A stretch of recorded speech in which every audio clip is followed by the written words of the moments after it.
In house expert Nikunj sir, आपके पास मैं आना चाहूँगा। गोल्ड को सर आप कैसे देखते हैं? ये एक एसेट क्लास है या फिर इमरजेंसी फंड है या ज्वेलरी है? देखिए, गोल्ड की चमक जो है वह सालों ही सालों से, दशकों से सबको चमका रही है। तो gold I think is something which you, आपने जो बोला वो हर कैटेगरी में, depending on whom you are asking you will get a different answer. आप फंड मैनेजर से पूछेंगे उसे हेजिंग टूल बोलेंगे, आप अगर एक हाउसवाइफ से पूछेंगे तो बोलेंगे वो स्त्री धन है, आप अगर मेरे से पूछेंगे मैं बोलूँगा एसेट डाइवर्सिफिकेशन है। तो depending on whom you are asking you actually will get a very different answer. मगर कुछ ट्रेंड्स हैं इस समय गोल्ड के अंदर जो उभर कर आए हैं, जो हिस्ट्री से अलग हैं, उन पे फोकस करते हैं। पहली बार हमने देखा है कि गोल्ड इस समय दूसरी एसेट क्लासेस के साथ चल रहा है। गोल्ड ऑल टाइम हाई पर है, मैं इंडिया में बात कर रहा हूँ, और इक्विटी मार्केट भी ऑल टाइम पर है।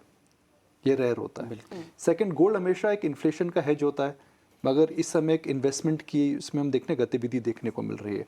और गोल्ड का जो प्रमुख कारण है, यहाँ पर सब विशेषज्ञ हैं, मगर जो मेरी समझ है, और मुझे बताइएगा अगर मैं गलत हूँ, तो गोल्ड में बढ़ने का प्रमुख कारण इस समय ये है कि ग्लोबली सेंट्रल बैंकर्स जो गोल्ड में पैसा डालते हैं उसको बढ़ा रहे हैं। यूएस ट्रेजरी में सब सेंट्रल बैंक्स पैसा डालते थे, और यूएस ट्रेजरी को लेकर के यूएस में डेट ज़्यादा है, तो वहाँ से पैसा उसमें कम जा रहा है और गोल्ड में ज़्यादा आ रहा है। तो एक ये बहुत बड़ा प्रमुख कारण है। और कविता, आप देखिए इस बजट के अंदर गोल्ड के अंदर इंपोर्ट ड्यूटी भी कम हुई है, तो सरकार भी गोल्ड को लेकर के अब इतना चिंतित नहीं है कि गोल्ड के इंपोर्ट्स कम हो सकते हैं। कुल मिलाकर के सोने की चमक ने इस बार सबको अचंभित करा है। और क्योंकि हिंदुस्तान के अंदर सोना का जो टोटल क्वेश्चन है, जो टोटल कंट्रीब्यूशन है, जो टोटल सेविंग्स है गोल्ड के अंदर इतनी ज़्यादा है कि हिंदुस्तान के अंदर हम देख रहे हैं कि गोल्ड की वजह से भी एक वेल्थ इफेक्ट क्रिएट हो रहा है। बिल्कुल, तो हम कह सकते हैं क्लियरली कि निवेश एक लेकिन फायदे अनेक, और इन्हीं फायदों को अब पता करते हैं और हमारे एक्सपर्ट से अब बातचीत की शुरुआत करते हैं। और सोने में निवेश रणनीति हो या खरीदारी हो या कोई गोल प्लानिंग हो, कीमतों को लेकर के आकलन किया जा रहा है, उस पर बारीकी से अब सभी की राय हम यहाँ पर लेते हैं। अजय, शुरुआत मैं आपसे करना चाहती हूँ, क्योंकि जैसे कि रिकॉर्ड हाई पर कीमतें पहुंचती हुई अब दिखाई दे रही हैं, चमक लगातार बढ़ती हुई जा रही है। बहुत बड़ा ट्रिगर अब एक रेट कट भी है जो कि काफी हद तक कीमतों में फैक्टर इन भी हो गया है।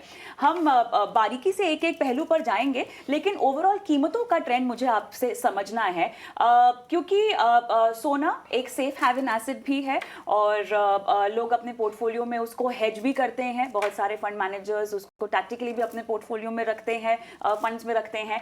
लेकिन पिछला एक दशक अगर मैं समझना चाहूँ, जो कि कई बार हम चर्चा में लेकर आए हैं आपके साथ, सभी के साथ बहुत बातचीत भी हुई है, निराश नहीं किया है इस एसेट क्लास ने, है ना। और जिस तरह के आप जियोपॉलिटिकल टेंशन कह दीजिए, रेट सिनारियो, ब्याज दर का सिनारियो आप समझ लीजिए, कीमतों को हमेशा बूस्ट मिला है और अब जो है रिकॉर्ड हाई पे कीमतें पहुंच चुकी हैं। कल, आज और कल सोने का। कविता, सबसे पहले बहुत बहुत धन्यवाद आपके इस बहुत ही खास शो में मुझे इनवाइट करने के लिए। निकुंज ने बहुत अच्छा टच किया, डिफरेंट लोगों के लिए गोल्ड का नज़रिया अलग होता है। जहाँ तक मैं देखता हूँ, जब से मैंने अपनी कैरियर की शुरुआत की कैपिटल मार्केट्स में, गोल्ड हमेशा ही चर्चा में रहा है, चाहे वो ग्लोबल फाइनेंशियल क्राइसिस हो 2008 का या कोविड का समय हो। लेकिन हम लोगों ने ये चीज़ देखा है कि गोल्ड, चाहे वो हेज अगेंस्ट इन्फ्लेशन हो, चाहे आप उसको एक एसेट डाइवर्सिफिकेशन का टूल माने, बट वो हमेशा एक आपके पोर्टफोलियो को एक एंकरिंग इफेक्ट देता आ रहा है। और मुझे लगता है ये आने वाले समय में ये एंकरिंग इफेक्ट और ज़्यादा मायने रखेगा, क्योंकि अगर आप ग्लोबली चीज़ों को देखें, आज यूएस का डेट रिकॉर्ड हाई पे है, जियोपॉलिटिकल टेंशन्स हैं, उसके बावजूद भी इन्फ्लेशन के कंसर्न्स हैं, और ये सभी चीज़ें होने के बावजूद गोल्ड और इक्विटीज़ दोनों पैरेलली चले हैं। तो आने वाले समय में मुझे लगता है कि गोल्ड की चमक और बढ़ेगी करंट लेवल से, गिवन जो कंसर्न्स ग्लोबल मार्केट्स में हैं।